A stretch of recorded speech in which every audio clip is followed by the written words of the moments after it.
Today we are here with Raquel Willis, who is a writer and activist, to talk about and to contemplate trans futures. What does a trans future look like for us moving forward? And given your entire experience, all of the things that you write about and are interested in, and all of the fabulous things that you have done, the role that you play in our community, it's really important to think about with you what a trans future looks like.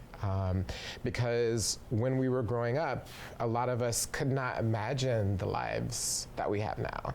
It was beyond imagination. And so understanding how we can build a future, though, is key to actually having one, right? Some of us have just stumbled into this moment, and now we have to try to figure out exactly where we're going, particularly in this moment where we face a tremendous amount of pressure and backlash that's trying to deny us of our future, right? It's even more important for us to imagine and to think about what our role moving forward looks like. So thank you for joining us.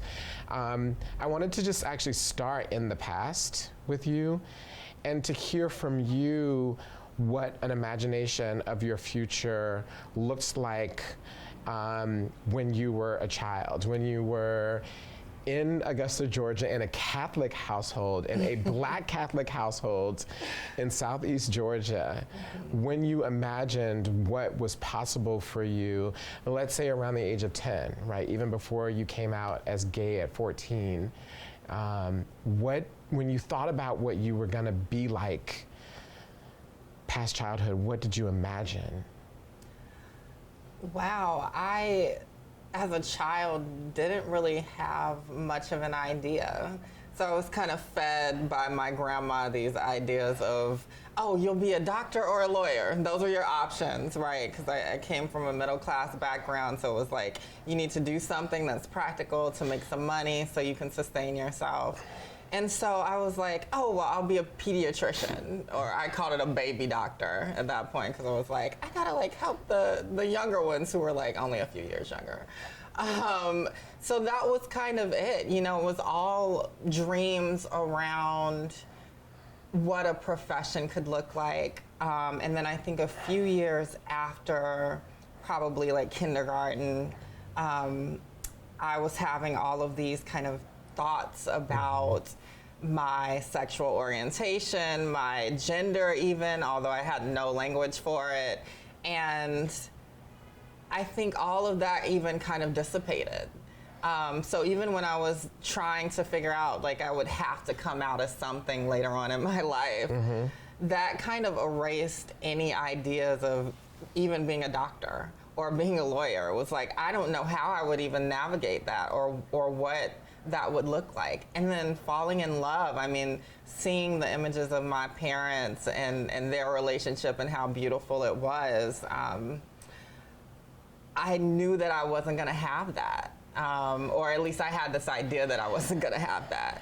So all across the spectrum, those dreams kind of shattered as I started coming into this understanding of myself as queer and trans.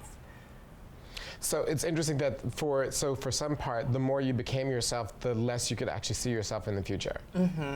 Absolutely, because I mean, I feel like I was a very practical child. So I thought about all of these scenarios, and I was like, even if I was out at that point as gay or something, who's gonna want a gay doctor at that point? Who's gonna want a gay teacher? You know, I knew that those things would still be ostracized in whatever profession I wanted to be in, and so I just didn't see any opportunities for myself moving forward.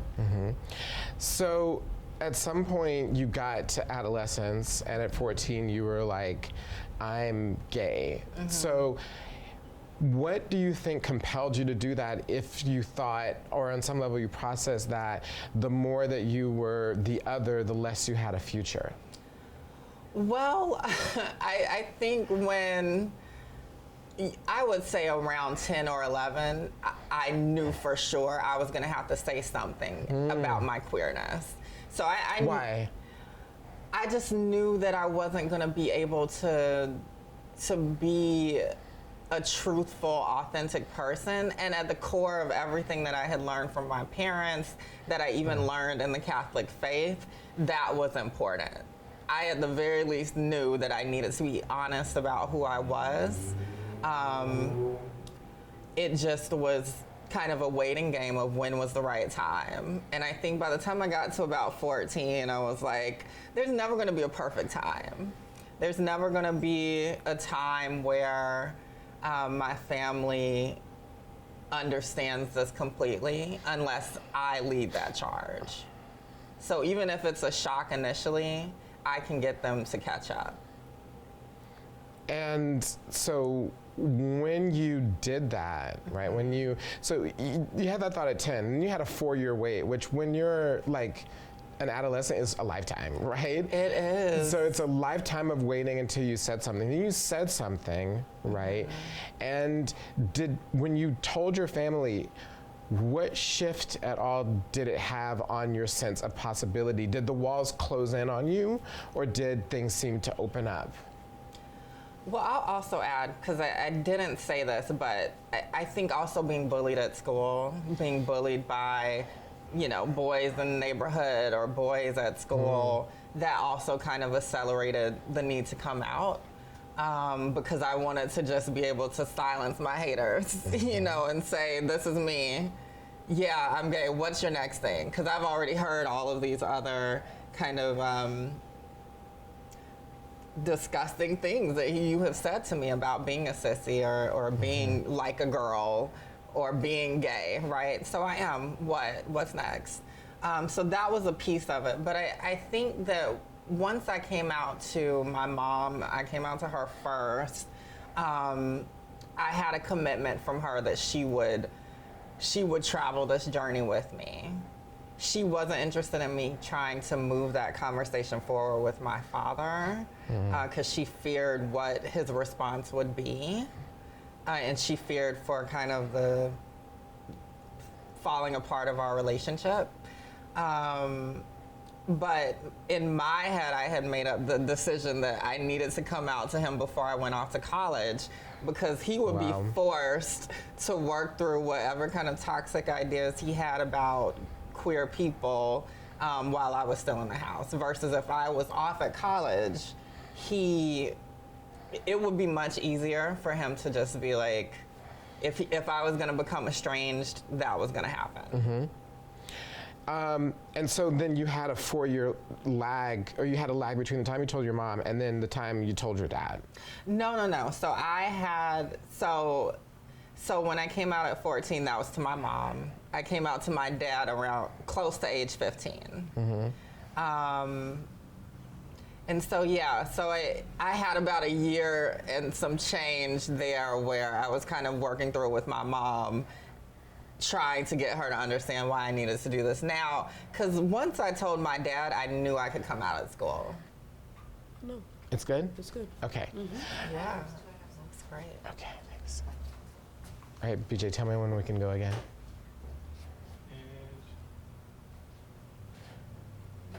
And are you saying something? No, I'm about to ask her a question. Okay, me, I guess. Yep. I mean, there's so many places that I could go in my questioning. One of the things I want to ask about before moving forward is, what do you think drove the depth of your contemplation as a child and then an adolescent? I mean, there are many levels of thought and contemplation. That means that there's like a profound inner life that you're experiencing at the same time that you're moving through your day that's totally divorced from the things that most people think that a 10, 11, or 12-year-old is thinking about.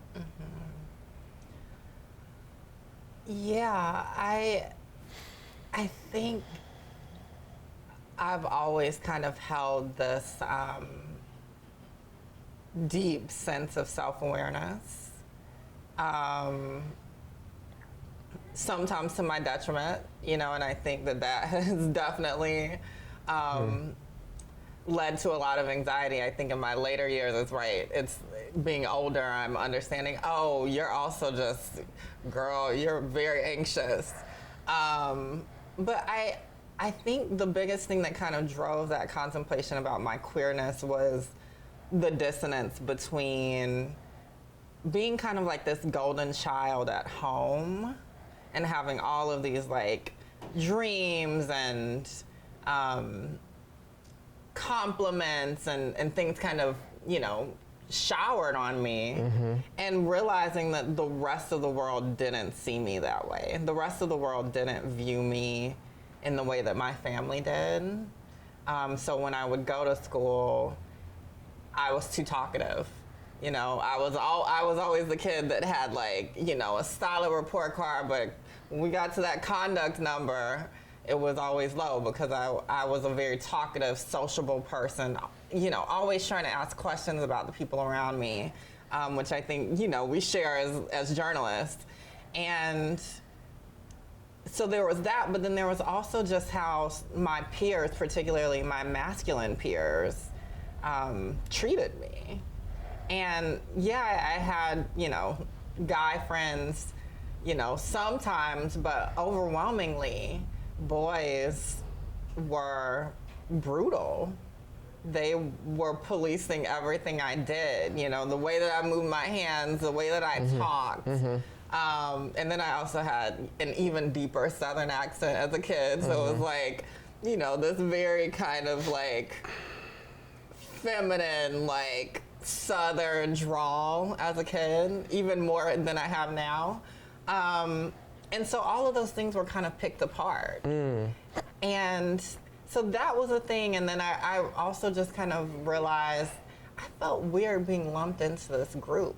You know, I felt weird being in the line for the bathroom with the boys. You know, I felt weird kind of being segmented off with the boys during like recess or different things.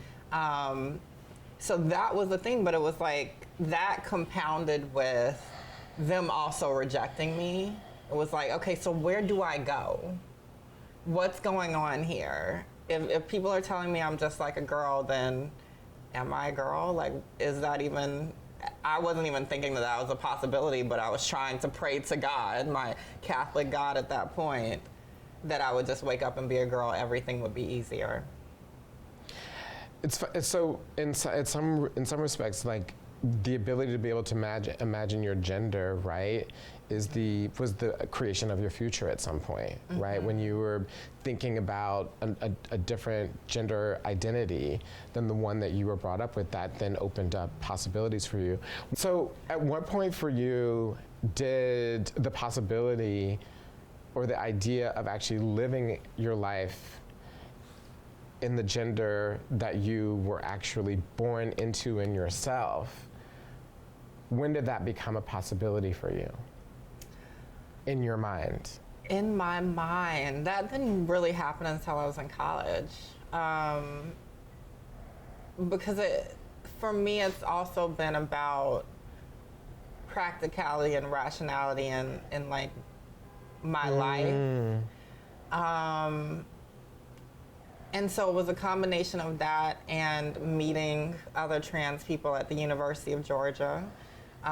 It was performing, obviously. Like I was very big into drag performance in college, just locally, you know, small time. And then it was gender studies and getting this language about all of these various layers of oppression. So it was really a weird mix of like influences happening for me in college that kind of gave me the chance to put the pieces together, you know, in a rational way, right? Because it's like, oh, okay, science is telling me this, social science and, you know, physical sciences are telling me that what I'm feeling is valid.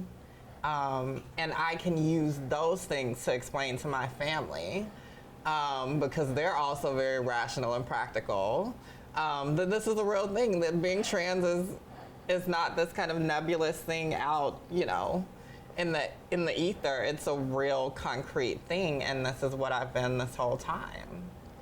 So, it's a combination of, as you say, it's an intellectual framework, right, that you were exposed to. Language It's really important that we think about language as a roadmap for the future, right? The ability to be able to describe who you are, what you want, which we don't think about enough.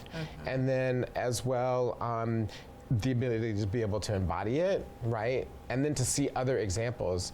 And it's interesting because all of those touch points that led you to your gender identity in college are things that you still write about. I mean, those are all of those are like the 4 posts of your work. You continue to work in those same areas. It's interesting, right? When you step back and reflect on it. So then at some point you realize that you not only were trans, but you could be trans, right? You could actually live, right? You could live as a trans person, as a trans woman. And so at what point did that become the ability to be able to have a life in your head? So you To have a life, yeah. You know, I think it got to a point where it wasn't so much that the issue was being able to have a life. I think by the time I graduated, I knew that I could have some kind of life, but I still had to kind of segment off these parts of my life. And I don't know, maybe that's the Gemini in me, but I feel like my life has been often this kind of evolving duality. So, you know, as we were just talking about as a kid, there was kind of my life at home, and then there was my life at school. There was how I was received by my family, how I was received by the rest of the world. In college, that dichotomy of my school life and my home life with family was also there, you know, because as I was kind of experimenting and figuring out my gender, that was a completely different place than when I went home and I wasn't using the pronouns that I used at school for a while, or I wasn't dressing the way I wanted to for a while. I wasn't using the same language, wasn't even using the same name. And then so when I graduated from college and I studied journalism, there was this duality of, in my first job as a news reporter in Monroe, Georgia, I could have this professional life in this community that's about 15 miles away from the city I actually live, where I can be my full queer self. So there was still that dichotomy. So I was not out as queer or trans at my job, in my first job. First job. So that wasn't the question. The question was, how could I get to a point where I could integrate all of these parts of my life? And that would be the real liberation. Is when I could walk into one room and be the same person in that room as I was in the next one. So when did that happen? Well, I think that is ongoing, you know, in some ways, right? Obviously not around my identity, but I think that particularly now having visibility in a platform, there are pieces of my like personal life that I want to be more guarded over versus the public person that I am as well. That doesn't mean that I'm not authentic at all points, but it does mean that I've just become very particular about not, I guess, divulging my entire kind of personal life, all of the things I think that I kind of reckon with just as a person with the world. But don't you think that's different? I mean, those are two different things. Like not wanting to divulge, having privacy as a human being seems normal. If you didn't, it would mean you were a narcissist, and I'd be quite concerned about you. Right. I'd be very concerned. But that's different than what you were identifying before, which was this separation, this ability to not integrate. Yeah. Yes. Absolutely. I mean, I think it's about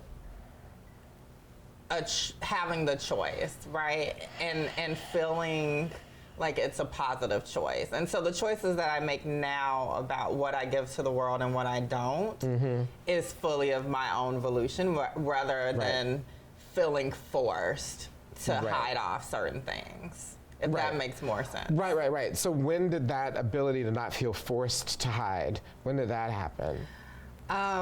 It really started to happen in my second job. So I started to be more interested in wanting to talk about what our community is going through and also learn from the community as well, because I think, and I'm very honest about this, but I think coming into my identity in a very white academic space in college is very different than a lot of folks in our community, in the Black trans community. And so I realized once I moved to Atlanta, which was about a year and some change after that first job, that there was a whole part of like my life that I wasn't actually experiencing. There was a new dynamic and element that I wasn't immersed in, and it was Black trans community, Black queer and trans community. And so as I met some of my friends, you know, great friends, people like Mickey B, people like Tony Michelle Williams in Atlanta, Georgia, people who are also invested in organizing and believed in our power. I just was kind of awakened to the fact that, oh, I could be my full Black trans self, you know, in my career. And I could fight for our community to have all the access and opportunity that I had, but even that I think everyone else has had outside of our community. It's a process, a twofold process. In that, which is one, creating a present for yourself. Right? I mean, you didn't really think about a future for a while because you were just trying to literally create a present for yourself, creating space for yourself and strategizing over how to do that. And that was a long period to do that. And then secondly, after you created a present for yourself, was seeing possibilities for how you might be even more, right? In those two places. And those two things coming together to make you be realized. And then have a sense of what you wanted to fight for, right? Which is about the future. Once you have a sense of what you want to be, then you know how to create even more space moving forward. So when you think about your future now, what do you think? First of all, do you think about a future? Or is it do you still feel pressure to create so much space in the present that the future is something that's still not constantly a part of your existence?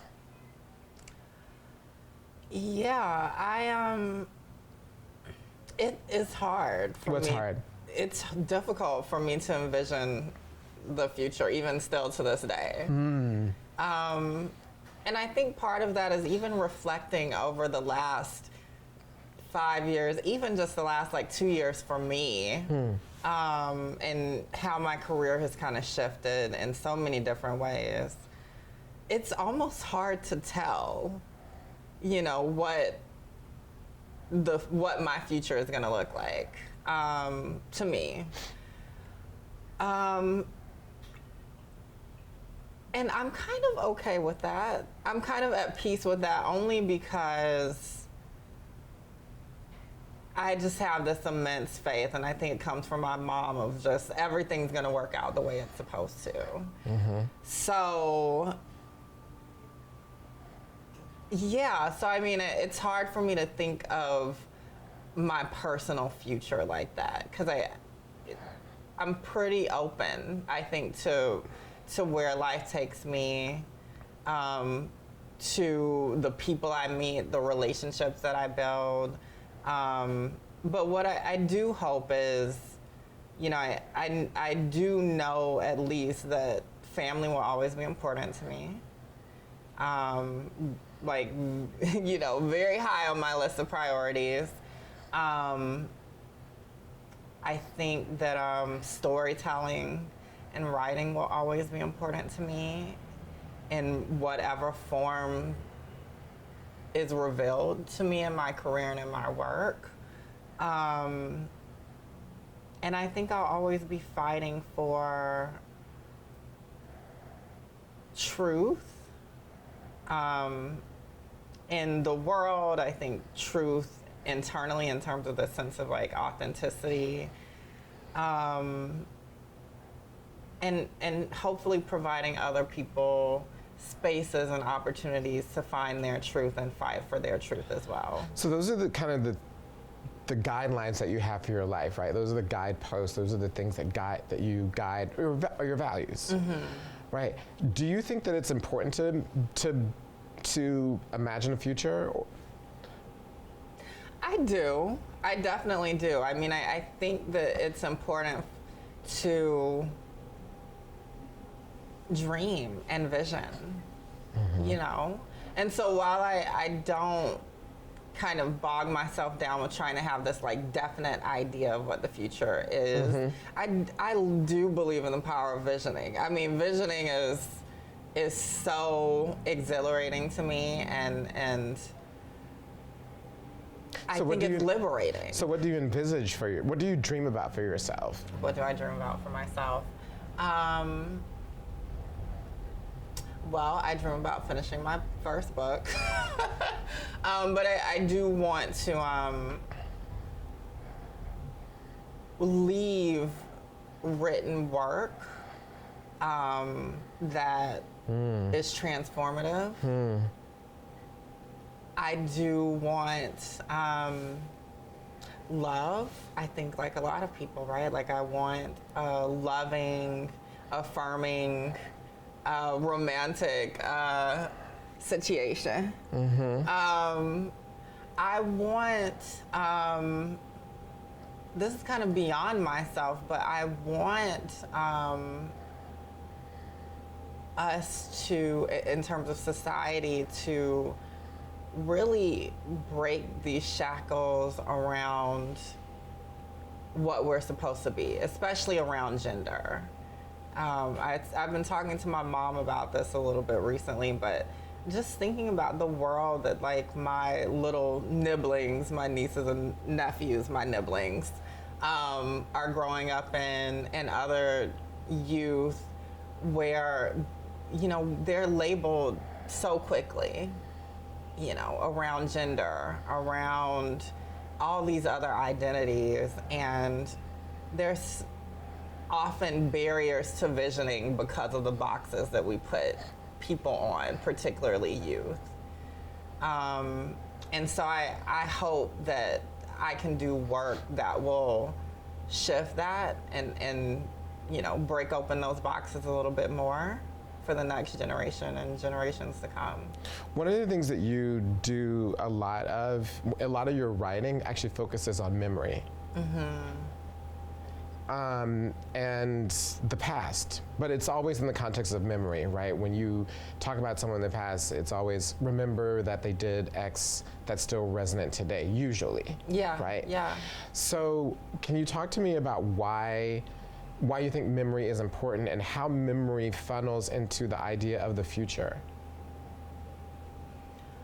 Well, I was thinking this actually, that you know, I think a lot of life for a lot of trans people is retracing our steps. You know, it's like how do we get here so we can explain why we are here to ourselves and to other people, to the world. And I feel like I did a lot of that as well, and now I'm more in a place where I want to be more speculative, do more of that visioning work. But I think that memory is important because in a lot of ways it's the building blocks, it's the foundation to get us to the point where we can vision, where we can have some kind of stability, know what the canvas of life is, and then paint it moving forward. I think particularly for trans people and Black trans people, because so much of our story is often told for us or defined for us, whether it's on a personal level by our parents or primary caregivers and family and community, or it's about the larger story of the community that we have had to rely on people who are not us to, we hope, carry our stories forward. I think memory is important because if you can at least own your own history, that just gives you a little bit more fire to create more history, Right. So like if we can Right. claim the stories of the Marsha P. Johnsons or the Black trans folks like Mary Jones and Frances Thompson in the 1800s, that gives us a starting point, that's further back than we ever could have imagined. And that I think that knowing is just generative. It's like, look what these people did. I'm not the first one. And I won't be the last. One of the things that you said to me personally was that sometimes I think I was born at the wrong time. And so I'm wondering why you think that would be. What is it about now that makes you feel that way? Yeah. And secondly, what would the right time look like for you? That's a good question.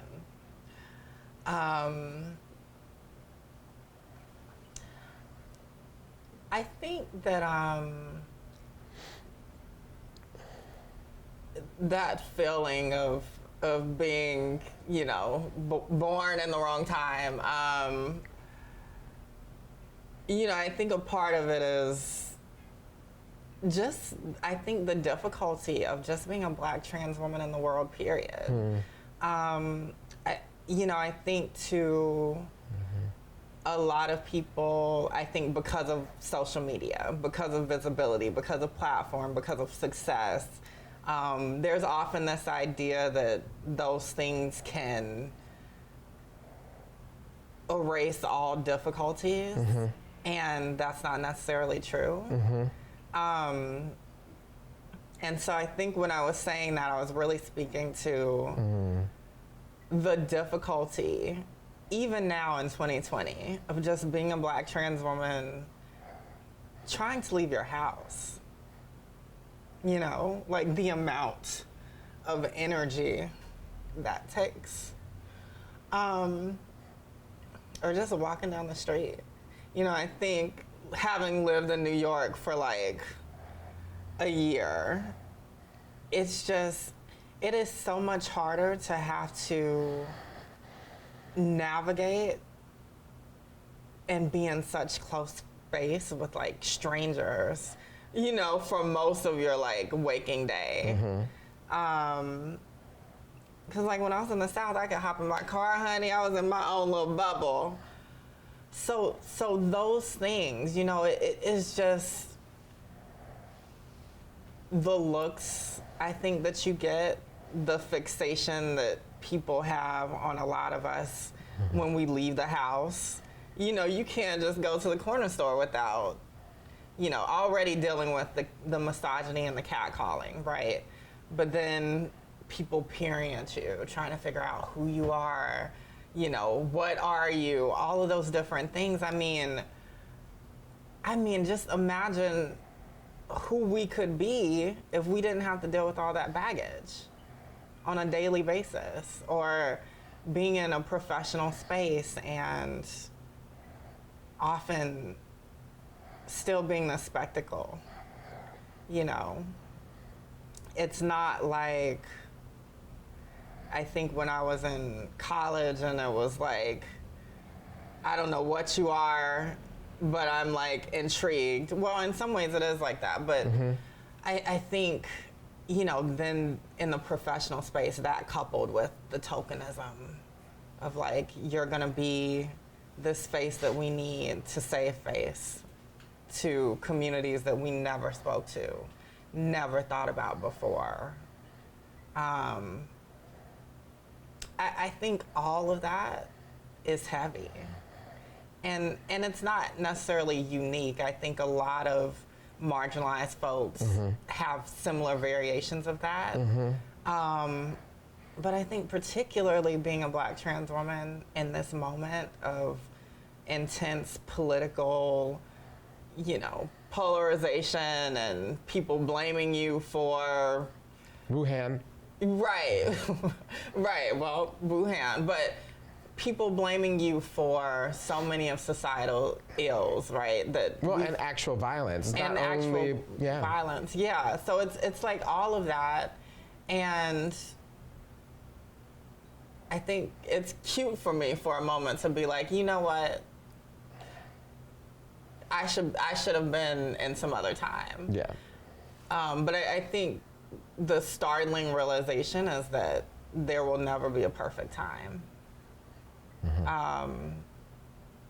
And I have to do my part in this moment, even when it's hard, even when it feels impossible. What does the right time look like for you? So if you had to say, if you had to create an imaginary time, it doesn't have to have been, it can be. What are the hallmarks of the imaginary time? Let's go there, right? Let's round out the conversation there. Yeah. Where for you, what does that look like? What does that space and time look like? Yeah, I mean, I think that looks like a time when everything doesn't have to be first. What does that mean? For us, we don't always have to be like the first Black trans whatever, to do something, right? Like we can just be without even that burden. Right. Trans people in space as astronauts, right? right. That sort of thing. I'm sure somebody is queuing up to be the first one of those. A space where we can express ourselves and create in healthy, beautiful ways. A space that doesn't have the same trauma and baggage that I think we have, right, in this moment in time. I think a space where we don't have to use categories if we don't want to, and that doesn't have to be looked at as, bizarre, right? Like, will we need terms like trans and cis, right? Or will everybody finally understand we're all gender nonconforming and we'll move it forward? It's just, I think, a space where we all kind of have infinite possibility. Like there is equity when it comes to possibility. And then there's safety, there's warmth, there's sustenance, there's expansive thought. And I think most of all that there is empathy and love, and that we actually value those as the most important qualities we should be instilling in the generations to come up after us. Yeah. Well, and in all of that, right, that we have the equality of imagination, right? That we actually have the ability to imagine our futures, right? Yeah. Because even one of the things that's becoming clear in the conversation with you is that it's so hard to imagine what your own personal future looks like, right? And what was so fascinating to me when I was speaking to a lot of the cast members of Pose about what they thought a trans future looks like, so many of them, like Angelica Ross was like, just to survive. Which was really powerful for me because here are people at the pinnacle of what everyone would think would be the highest levels of achievement, and all of the things that you spoke about, just literally walking out their house and existing and surviving, still is a paramount concern. Yeah. Well, that's why I think it's really important for us to imagine a future and what the future looks like. You have helped us do that in so many ways. I really appreciate it. I really appreciate you. And thank you for joining us. Thank you for having me. Of course, we are here at Rosecrans, which is a combination cafe, flower shop. Maybe that's the future? Right. Cafe flower shops? Yes. You know, I don't know. Cafe sex shops? Yeah, we can grow our own flower crowns. Exactly. Thank you so much. Of course.